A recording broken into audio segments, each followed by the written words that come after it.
between Remy Ma and Papoose, as numerous reports surfacing at the moment, folks. They are incredibly unsettling for me on a personal level. And beyond being simply disturbing, they are profoundly ratchet-esque in nature. This information, in particular, reeks of ratchet energy, especially in the case of Remy Ma as of late. In case you all missed it, she claimed that Papoose was financially the most lacking individuals he had ever been romantically involved with, which is clearly quite questionable because Easy the Block Captain is struggling hard financially. The man has no substantial income or any musical notoriety remotely close to what Papoose has accomplished. They are not comparable in any aspect, so her claim seems completely false, yet she's out in public claiming that this man is financially insufficient. Keep in mind, Papoose reportedly laid him out cold, even Easy the Block. Captain himself confessed to getting knocked out. And now, Remy Ma appears to be involved with someone who not only earns less money, but also lost a physical altercation to her husband. But pay attention to what she said. Remember, this is all playing out through online exchanges between her and Papoose. To go to Africa. It was pills. How do I know? Because the text came to my phone because he's still on my health insurance. He just didn't want you to go. That's all. So he could sit over there and call me every day about how being here just makes me think about everything. Don't play with me. Don't play with me. Yesterday, I was laid up yesterday. Was I not laid up? Were we not laid up? Oh. What? Ew. I don't even like the cologne you wear. It's gross. Ew. Promise you, by the way, my stepson called me. Want me to put him on my live? I'll put him on my live and let him go. I'll let him go. Mr. Great Dad, Mr. Great Husband, I will add him to my live and let him go on you. He told me thank you. I felt bad after because I didn't even realize that, like, oh shit, I could have just possibly put him in and said thank you. Thank you, Remy. You weirdo. I'm really saying you a girl. Now, wait just a moment. She genuinely believed that statement made her look powerful. All right, you were lying up in bed with Easy the Block Captain, but Papoose already revealed receipts from that same man where he's making threats to blackmail her, claiming he's getting intimate with her, disrespecting her behind her back, saying all types of reckless things.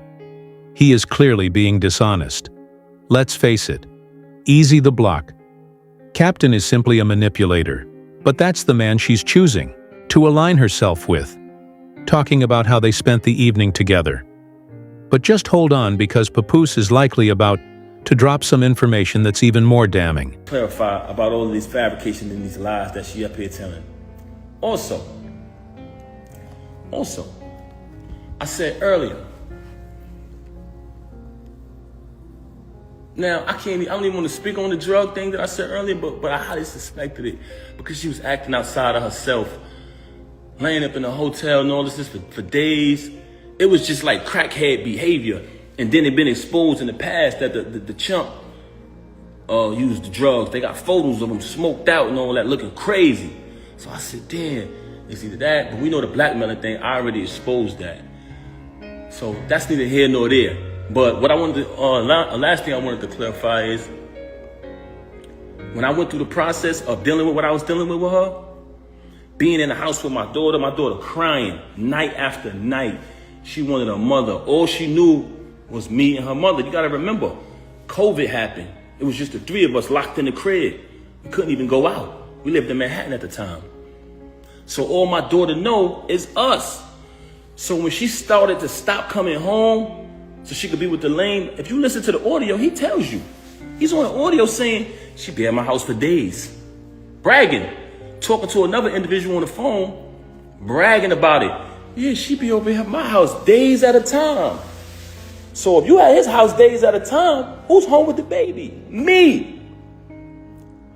Not only am I home with my daughter who's still a baby, I'm home with my daughter who's used to having her mother and her father, so she's crying every single night for you, and you're not answering the phone. So, dealing with that, raising my child night after night by myself while she with a clown, you know what I'm saying, who bragging to people, yo, fuck the whole thing. I'm eating it because I'm not saying nothing. I'm going to catch this. This is my mentality. I'm going to wait till I catch him. So, by me not saying nothing, he thought it was sweet. Feel me? Making a little post about it and all that. He thought it was sweet. Nah, young man. Far from that. But moving on along.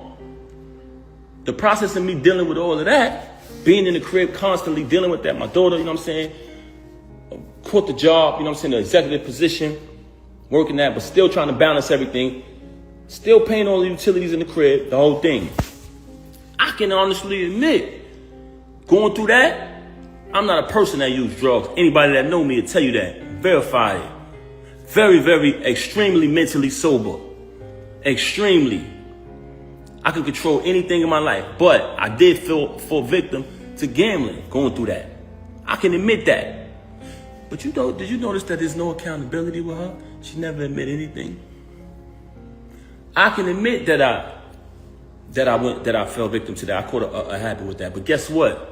Anything I went through with the gambling, it never affected her. It never affected her at all. I still had to pay all of the bills in the crib, the whole thing. The only time I stopped paying the bills is when I started to notice that she was taking money outside from the family and tricking on this chump. If you look at the chump, straight bum before her. Look at me before her. Look at the chump, straight bum. All of a sudden, you with the chump, she's spending money on the chump. She paying everybody throughout battle rap to battle the chump. Every time he lose, she paying again. Paying money. She got a crib, not too far from my crib, like I said earlier. So I started to say to myself, damn, I'm busting my ass to pay all of these utilities in this crib. And she taking her bread and taking bread outside of the family and giving it to the next. I'm not paying these bills no more. I'm not doing that. Because at that point, I'm taking care of the. So when she say, he didn't pay bills, I stopped paying bills at that point. Because I said, I'm not doing it no more. I'm not going to be sitting here busting my ass so the next live. Feel me? So that's the only time where I stopped paying bills. Outside of that, I got records. All paid for my. Papoose is stating, not only was Remy financially supporting Easy the Block Captain, but the man had such awful teeth that he resembled a prehistoric animal, some saber-toothed tiger. It was apparently that extreme. Remy had to cover the costs of his dental work because Easy lacked the money to afford it himself. She's supposedly still financially covering all his needs, but let's examine what else was revealed. You heard that Easy the Block Captain was living in a separate apartment, and you really have to be in a desperate place to be messing with a married woman who got that apartment for him in New York.